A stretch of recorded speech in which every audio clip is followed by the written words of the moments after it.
Hello and welcome to the Astrology and Spirituality show for Tuesday, the 2nd of February. Today, the Mars Sun square is exact. So once more, we just need to be aware of not overstating our position, not being too overconfident. We can use this to take on challenges. It can push us because Mars is in the second house of everyday values and money, and the Sun's in the 11th house, which is very much to do with our principles, our higher purpose, the future, friendships and collective energies. I think it's really saying, don't take shortcuts against the things you hold dear and push back if anyone's trying to be unfair to you. We also have a gorgeous angle between the moon in the beautifully balanced Libra and the Sun. So they're exact midday universal central time, exactly 13 degrees, the pair of them. It does mean that the moon is in quincunx with Mars, which is a little bit less helpful. But I think we can take the upside of this. The air energy of Libra and Aquarius is asking us to use our mental faculties in order to marshal our moves today. But that doesn't mean to say that we should deny our emotions at all. It just means we should try to clarify them. And with the North Node and Neptune still in that very muddled square, we're continuing to be in a time when things are not crystal clear in lots of different ways. So having this air energy coming in is really, really helpful, I feel. Elisa, what cards have you chosen today? Today we are using the Energy Oracle cards. Really do love using these. They have so many different sort of aspects to them, so many different messages. They're a bit more like tarot in that regard, I would think. So give them a good shuffle. Okay, the card that comes up is the Sun. Oh. So this is really bright and friendly. I read this card very much very similar to the Sun in tarot. If we look at the image here, there's a woman. She's sitting in a bowl of water surrounded by these lily pads, and there's a baby, there's fish, there's books, there's birds. So this really is signifying that she's feeling full.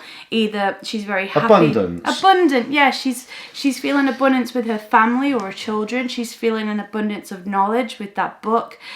She's feeling feeling very lucky to be surrounded by maybe different animals. So I think today we can really find some sparks of optimism within our individual situations. Have you ever had those moments where you just sat in quiet contemplation and you'll get a memory from years ago? I had this the other day, and it was just a little memory of me and my mum walking up this canal in Yorkshire. And it just popped into my head for absolutely no reason, and I sort of smiled. Were you actually walking on the water in the canal? Yes, like Christ. Not quite. On the towpath? On the towpath, okay, yeah. Just wanted to clarify. Just clarify that. So, yeah, it's just maybe like things from our past. It's lovely when you get those nostalgia. Little downloads, isn't it? Yeah, those little downloads of something nice that happened. They don't have to be big things, but...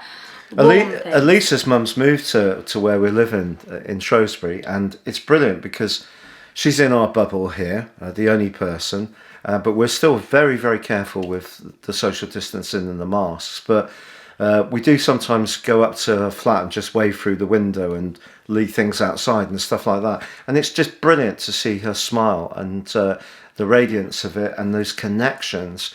And that's really... People are so important, and... stuff can always be replaced, but people cannot be replaced. That's very, very true. And that's what we all have to hold on to. Yeah, so the Sun is, in a very inspirational zodiac sign. It is very close, only under 3 degrees away from Jupiter. If that was in the natal chart of someone, I'd be saying, that's really reinforcing. It's not right close when, within about 15 minutes. It's known as cazimi in ancient astrology. Some astrologers use the term combust, and that can be very strengthening when the other planet's in the heart of the Sun, if you like. It's a bit further away, but that is ultimately quite an optimistic combination. So, yeah, let's draw down the potential that things can get better. I am seeing lots of different technologies that are being applied Not just vaccines, there's just different understandings of the way to do things. And apparently the survival rate of people who are being treated in Britain is far higher than early victims of COVID in the crisis, because obviously with every single person, the medical profession, even if they're, darn weary from the, demands of it, which they've just been so heroic, care workers as well, so heroic. And not just residential care workers, people who actually visit people's homes, and some people who live on their own, or it could be support workers who ring people up and order things and supply other services to them. There's a whole network of support people who are very, very tired, but I feel that they have learnt more and more insights and techniques in how to help people. And so huge respect to them. So I think the tide will turn.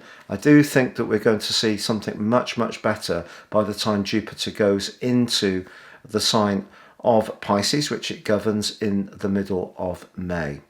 So from us both, please check out your free daily horoscope below, or Elisa's free 3-card tarot. But from the Alliance. Alliance, I like that. Alliance. Alliance. It's a goodbye from him. And it's goodbye from me. Goodbye.